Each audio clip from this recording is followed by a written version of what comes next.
Le cours est dédié à Tchouva Shelema Bezrat Hashem de Avraham Moshe Ben Naomi Rachel Sarah.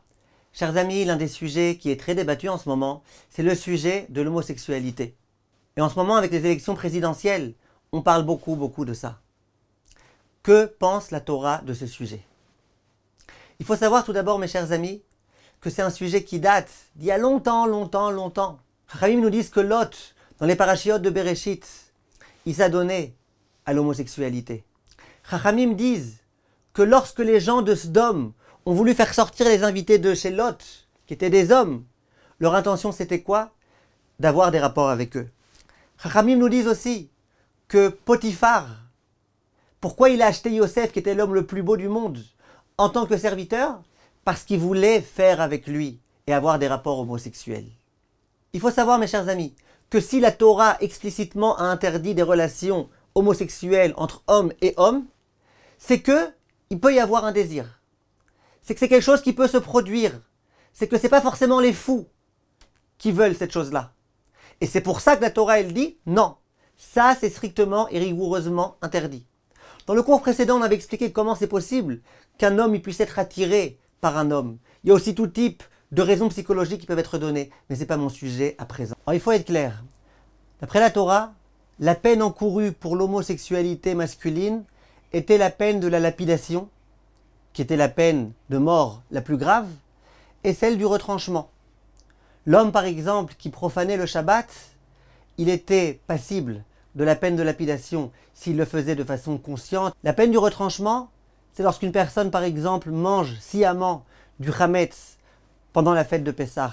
Lorsqu'une personne a une relation avec sa femme alors qu'elle est en période de menstruation, alors qu'elle est nida. Dans nos sociétés, cette peine-là est bien évidemment plus appliquée et plus applicable. Mais déjà à l'époque où nous avions le Sanhédrin, la Gemara affirme qu'un Sanhédrin qui tuait une personne une fois toutes les 70 ans était considéré comme étant un Sanhédrin sanguinaire. Ça veut bien dire qu'on faisait tout pour essayer d'éviter dans la mesure du possible la mise à mort. Mais pourquoi nous insistons sur ça? Pour bien montrer que selon la Torah, c'est une faute qui est gravissime. Et la punition l'était donc en conséquence. Et il faut savoir que cet interdit concerne aussi les non-juifs, les Bnei Noach. Maintenant, il y a des gens qui vont venir me voir et qui vont me dire, écoutez, je sais que c'est interdit. Et plus je pense au fait que c'est interdit, plus j'ai de mal à résister. J'essaye de prendre des distances, des engagements, etc. C'est plus fort que moi.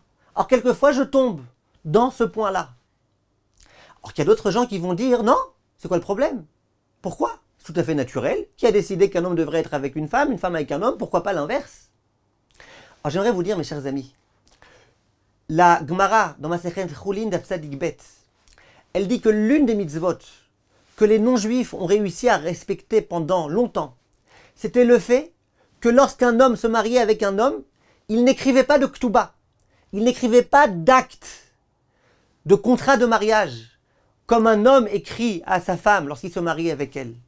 Et Rashi précise, Rashi il dit ces gens-là, ils étaient homosexuels, ils avaient des rapports homosexuels, simplement ils n'écrivaient pas de ktuba. Et le Midrash Rabbah dans Vaïkra va dire que pourquoi le déluge est venu? Parce qu'à cette époque-là, les hommes avaient des relations avec des hommes, mais pas simplement pour ça. Parce que les hommes écrivaient des contrats de mariage aux hommes. Et c'est ça qui leur a été reproché, c'est ça qui a amené le déluge dans le monde. Ça veut dire que t'as du mal, c'est plus fort que toi, t'as très envie, t'as du mal à résister, c'est pas bien, c'est répréhensible. Mais c'est pas la même chose que d'essayer de légitimer cette chose-là. Écrire une ktuba, ça veut dire que c'est tout à fait normal. Et qu'au même titre qu'un homme doit se marier avec une femme, un homme doit ou peut se marier avec un homme. Et ça, Akadosh Baruch Hu, il pardonne pas. Pourquoi est-ce si grave que cela? Alors tout d'abord, le Sefer HaChinuch explique. Il dit que Akadosh Baruch Hu a donné l'ordre aux hommes de se marier avec des femmes pour une raison très précise. C'est pour pouvoir avoir des enfants. Parce qu'il est écrit dans Yeshaïa que Hachem a créé le monde pour qu'il soit habité, pour qu'il y ait des gens qui s'y trouvent. Et donc Hachem est intéressé à ça, à ce que des hommes se marient avec des femmes pour pouvoir procréer, avoir des enfants. Dit le Sefer HaChinuch, c'est la raison pour laquelle celui qui dit « moi je me marie pas » ou celui qui dit « moi je me marie avec un homme », entre guillemets, eh bien cet homme-là, il montre bien que la volonté d'Hachem ne l'intéresse pas. Et ça, c'est déjà en soi très très grave. Et c'est pour ça que le Zohar HaKadosh dit que celui qui n'essaye pas d'avoir des enfants et de procréer, il n'aura pas le droit au Olam Haba. Et qui ne disent pas « oui, mais j'ai plein de mitzvot et de bonnes actions ». Il n'aura pas le droit au Olam Haba s'il n'essaye pas d'avoir des enfants, s'il ne fait pas son possible pour avoir des enfants. Le Tana Deve Eliyahu Zuta écrit que de la même façon que nous avons été délivrés d'Égypte grâce au fait que nous avons continué à procréer, de la même façon le Mashiach viendra grâce au fait que nous continuerons à procréer. Il est écrit dans la Gemara de Nida que le Mashiach ne viendra que lorsque toutes les âmes qui sont censées être créées seront créées. Donc chaque homme qui a la possibilité de se marier avec une femme et d'avoir des enfants et qui empêche de faire cela, dit la Gemara, eh ben, il retarde la délivrance. Et j'aimerais vous dire aussi, mes chers amis, ce qu'écrit le Yalkut Shimoni. Le Yalkut Shimoni, il dit que chaque sentiment que l'homme a, chaque passion que l'homme a, elle est censée être canalisée dans un but très précis. Demande le Rav, je vous lis dans les mots, la herva, donc la nudité, à quoi elle sert? Ve'atem peru urvu. Elle est faite pour justement avoir des enfants. Ainsi qu'il est écrit aussi dans le Passouk, dans le verset dans Yeremia, Krunashim volidu banim. Mariez-vous et ayez des enfants. D'après la Torah, c'est pas pour rien que l'homme, il a des envies. Ce qu'il doit faire, c'est se servir de ses envies pour des bonnes choses, pour ce qu'Hachem a décidé. Deuxième problème, dit le Sefer Achinour. En dehors du problème que celui qui a une relation avec un homme, eh ben c'est du gâchis, puisque c'est une relation qui ne mène à rien, puisque cette relation, il n'y aura pas de bébé qui pourra naître. Et donc ça s'appelle détruire. Mais en dehors de ça, dit le Rav, je vous lis dans les mots, Nim'as umchoar me'od be'ene kol ba'al sechel.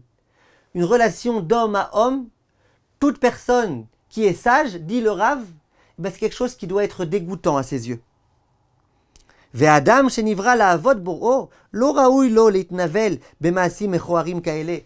L'homme qui a été créé pour servir son créateur, eh ben, c'est pas beau qu'il se salisse de cette façon-là. Troisième grand problème, vous savez que, d'après la Torah, celui qui fait zera levatala, ça veut dire qui perd de la semence, ça veut dire qu'il a une relation avec quelqu'un d'autre qu'avec une femme. Eh ben, c'est très très grave. Il est écrit qu'il amène le maboul dans le monde. Il est considéré comme étant un assassin. Pourquoi comme un assassin? Dit Rachamim, c'est très simple. Le zera, le sperme, c'est quelque chose duquel il y a des hommes qui auraient pu naître, des enfants qui auraient pu naître. Et lorsque moi, au lieu de me servir de ça pour avoir des enfants, eh ben je me sers de ça pour ne pas avoir d'enfants, eh ben d'une certaine façon, je prends des vies potentielles et je les tue. Le Sha'ar HaKedusha, ils disent plus que ça. Ils disent attention parce que quand il y a un bébé potentiel que j'ai gâché, que j'ai tué, je ne l'ai pas tué que lui. J'ai tué ses descendants et ses descendants et les descendants de ses descendants, etc. C'est pour ça que Chachamim considère cet homme-là comme étant littéralement un assassin. Il faut y penser à ça, mes chers amis. Chers amis, je sais que c'est pas facile de vivre avec ce genre de désir. C'est pas facile de savoir qu'on a des envies qui sont pas forcément les envies que la Torah recommande. Et c'est vrai que c'est difficile. Et quelqu'un qui a ses envies et qui doit se dire non, la Torah interdit, je le ferai pas. C'est sûr que c'est pas facile. Il y a des solutions qui existent. On peut quelquefois parler de ça avec certaines personnes qui pourront, Bezrat Hashem, nous aider. Mais une chose est sûre, c'est que premièrement, l'interdit existe. Deuxièmement, quand tout est à cause, ne pas faire de ça une doctrine, ne pas faire de ça une théorie comme si c'était permis. Et il y a aussi des gens qui souffrent de ce problème-là parce qu'ils ont eu dans leur enfance tout type d'expérience. Ça existe. Et ça peut beaucoup aider de se décharger de cela en parlant avec un psychologue, en parlant avec certaines personnes compétentes. Et en dehors de cela, il y a aussi des gens qui souffrent d'un problème qui s'appelle l'addiction. Et il y a des gens qui disent « je sais que c'est interdit, puisque je suis juif, et je sais que c'est interdit d'une façon générale, et j'essaye d'arrêter, et je n'arrive pas. » Il y a certaines personnes comme ça. Ces gens-là, il faut qu'ils sachent que c'est un vrai combat qu'ils vont devoir mener toute leur vie. Et il y a tout type de solutions. On avait ouvert des groupes à l'époque pour aider ces personnes-là. Il y a des solutions qui existent, Bezrat Hashem, ceux qui veulent, qui nous contactent.